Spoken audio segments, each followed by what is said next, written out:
संभल में 46 साल से बंद मंदिर मिलने के बाद जिला प्रशासन बड़े एक्शन की तैयारी में है। दरअसल मंदिर के पीछे बनाए गए मकान में कुछ हिस्सा अतिक्रमण इस पर पाया गया है। अब बेनामे के आधार पर ही अब पैमाइश में इसका खुलासा भी हो चुका है। मंदिर के पीछे मगर मकान मालिक ने अतिक्रमण हटाने की सहमति दी है। मकान से उसे हिस्से को तोड़ा जाएगा जो कि मंदिर से लगा हुआ है। अतिक्रमण करके ये हिस्सा जोड़ा गया है मकान का मंदिर के साथ।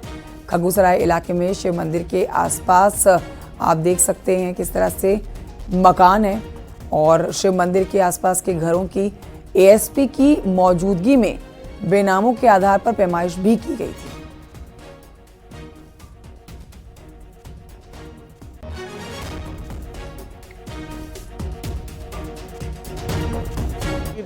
मकानों की नपाई नहीं हो रही बल्कि जो क्रय स्वामी हैं, जो मंदिर के पीछे का जिनका घर है, उनके द्वारा खुद ही देखा गया है। इसको कुछ एक्स्ट्रा बना हुआ है और उनके द्वारा बताया गया है कि ये खुद हटाएंगे, तो इसी संदर्भ में वार्ता की गई है।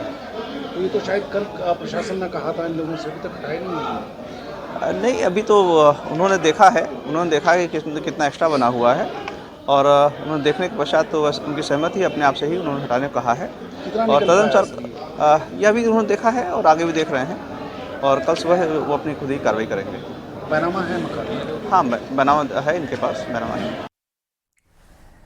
संभल में आज भी मंदिर में पूजा अर्चना की जा रही है और सुबह से ही यहाँ पर भक्त मंदिर में पूजा अर्चना करने के लिए पहुंच रहे हैं। बता देते हैं आपको 46 साल के बाद मंदिर खुलने पर लगातार भक्त मंदिर में पूजा अर्चना करने के लिए पहुंच रहे हैं। कल की पूजा अर्चना में भी काफी लोग यहाँ पर मौजूद थे और आज भी देखिए जो हनुमान जी की आरती उतारी जा रही है।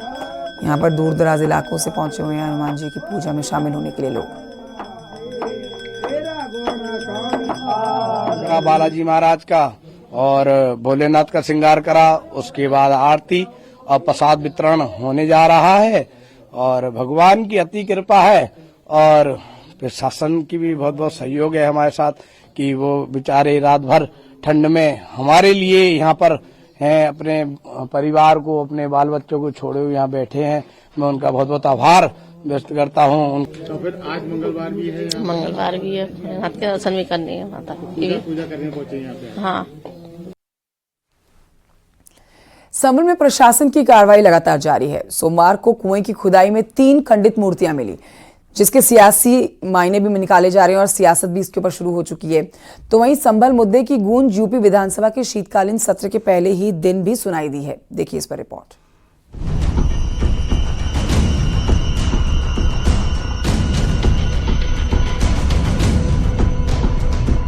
संभल पर जारी सियासत थमने का नाम नहीं ले रही है। यूपी विधानसभा के शीतकालीन सत्र का पहला ही दिन काफी हंगामेदार रहा। संभल के मुद्दे पर सीएम योगी ने विपक्ष पर बड़ा हमला बोला। विपक्ष पर करारा पलटवार करते हुए सीएम योगी ने कहा कि भगवान विष्णु का 10वां अवतार भी संभल में ही होगा। बाबरनामा भी कहता है कि हर मंदिर को तोड़ करके एक ढांचा खड़ा किया गया। आप तो एक श्रेष्ठ ब्राह्मण कुल में आपने जन्म लिया है। आप तो भारत के पुराणों की परंपरा पर विश्वास करते हैं। हमारा पुराण भी इस बात को कहता है कि भगवान विष्णु, श्री हरि विष्णु का 10वां अवतार संभल में ही होगा, उसी संभल में होगा। संभल को लेकर सीएम योगी ने कहा कि संभल का इतिहास दंगों का रहा है। वहां समय समय पर सामाजिक सौहार्द बिगाड़ने का काम होता रहा। संभल में 1978 में हुए दंगों में 184 लोग मारे गए थे। दंगे की शुरुआत में ही 184 लोग मार दिए गए थे। आजादी के बाद का ये शहर में सबसे बड़ा दंगा था। संभल में 1978 से 1995 तक दंगे में 209 हिंदू मारे गए। साल दर साल हिंदू समुदाय में खौफ बढ़ता गया। हिंदू आबादी का मुस्लिम इलाकों से पलायन हो गया। 1978 में 50 हिंदू परिवार पलायन को मजबूर हुए। संभल को लेकर अखिलेश यादव ने कहा कि हम पुरानी बातें खोदने वाले लोग नहीं हैं। कोई सच को नहीं दबा सकता। जो सच है वो सच ही रहेगा। 1976 में भी 5 लोगों की मौत वहां पर हुई थी और 1978 में 184 हिंदुओं को सामूहिक रूप से जला दिया गया था। 184 हिंदुओं को हत्या हुई थी, हिंदुओं की हत्या हुई थी और जलाया भी गया था और 184 हिंदू मारे गए थे वहां। 184। मैं वही तो कह रहा हूं ना, आप उस सच को स्वीकार नहीं करेंगे, आप उस सच्चाई को स्वीकार नहीं करेंगे। और लगातार कई महीनों तक वहां कर्फ्यू था। 1980 में फिर दंगा हुआ था। देखिए, कोई सच नहीं दबा सकता, जो सच है वो सच रहेगा। हम लोग पुरानी बातों को नहीं खोदना चाहते हैं, नए रास्ते खोजें, और नए रास्ते खोजने वाले वही हो सकते हैं जो अपना भविष्य कुछ तय करते हों। वो भविष्य जहां पहुंचना चाहते हैं वहां कोई नहीं पहुंचने देगा। संभल में कुएं की खुदाई के दौरान 3 मूर्तियां मिली हैं। गणेश, पार्वती और लक्ष्मी की मूर्ति होने का दावा किया जा रहा है। कुएं की करीब 18 फीट की खुदाई के बाद एक के बाद एक 3 मूर्तियां मिली। पहले मां पार्वती की खंडित मूर्ति मिली, उसके बाद गणेश जी की मूर्ति मिली और बाद में एक और मूर्ति लक्ष्मी जी की मिली है। जो प्राचीन कूप और मंदिर हमें मिला, उसी की खुदाई जारी थी। कल लगभग 10-12 फीट खुदाई हुई थी। आज जब खुदाई की प्रक्रिया आगे बढ़ रही थी तो उसी समय पहले माँ पार्वती जी की जिनका सिर टूटा हुआ है वो मूर्ति मिली और उसके बाद भगवान गणेश की और माँ लक्ष्मी जी की, ये 3 मूर्तियां हमें मिली। संभल में मंदिर खुलने पर मौलानाओं और उलेमाओं ने आपत्ति जताई है, जिस पर बीजेपी सांसद भोला सिंह ने कड़ा हमला बोला है। उनका कहना है कि जिन्हें आपत्ति है वो मस्जिद भी न जाएं। आपत्ति करने वालों को दिल्ली से सलाह मिल रही है। जो लंबे समय से भगवान के हमारे पूजनीय स्थल को छुपा के दबा के इन लोगों ने कब्जा करके रखा था, वो मुक्त हमारी सरकार ने, प्रशासन ने किया है, तो ये वास्तव में प्रशंसनीय है।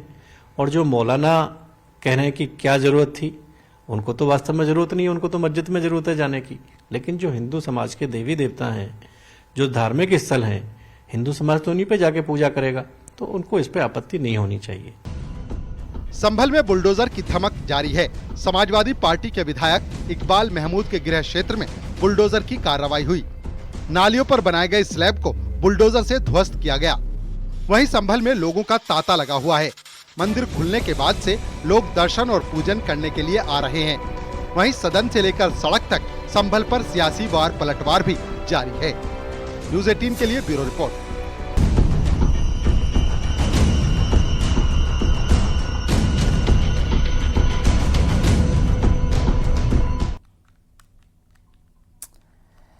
तो संभल के खग्गूसराय में जिस तरह से मूर्ति निकली है मंदिर के अंदर से और अब यहाँ पर पूजा अर्चना शुरू कर दी गई है, तो देखिए अब शिव मंदिर की रौनक भी लौट आई है यहाँ पर। इसीलिए संभल के इस मंदिर में आप देखेंगे जहाँ पर कल जितने लोगों की संख्या थी, आज ये संख्या दोगुनी हो गई है। दूर दराज इलाकों से यहाँ पर महाकाल का रूप लिए शिव की पूजा करने के लिए पहुँच रहे हैं लोग। कल तो एक शख्स ने यहाँ पर पहुँचकर लड्डू भी अर्पित किए पूजा पाठ करने के बाद। तस्वीरें आप तक पहुँचा रहे हैं। शिवलिंग को महाकाल के रूप में यहाँ पर सजा दिया गया है, रुद्राभिषेक किया गया है यहाँ पर, और शिव के महाकाल के रूप को देखकर हर कोई गदगद है, महादेव के जयकारे लगा रहा है। इन तस्वीरों को देखकर ऐसा लगता है कि साक्षात महाकाल यहाँ पर प्रकट हो गए हैं। देखिए कितनी भारी भीड़ है। शिवलिंग के ऊपर यहाँ पर स्वर्ण आभा का छत्र भी लगाया गया है। पूरे मंदिर को बाहर से और भीतर से फूलों से सजाया गया है। शिवलिंग के साथ ही यहाँ पर हनुमान जी की मूर्ति भी आप देख सकते हैं, जो पूरी तरह से अब चमक उठी है। सिंदूर लेपन के बाद हनुमान जी की मूर्ति और भव्य लगने लगी है। कल शाम को मंदिर में भव्य शिव और हनुमान जी की आरती की गई। इस दौरान ढोल डमरू मजीरा के साथ यहाँ पर कई संख्या में लोग पहुँचे, सैकड़ों की संख्या में यहाँ पर लोग पहुँचे। आरती के वक्त मंदिर वाली गली श्रद्धालुओं की भीड़ से खचाखच भरी नजर आई।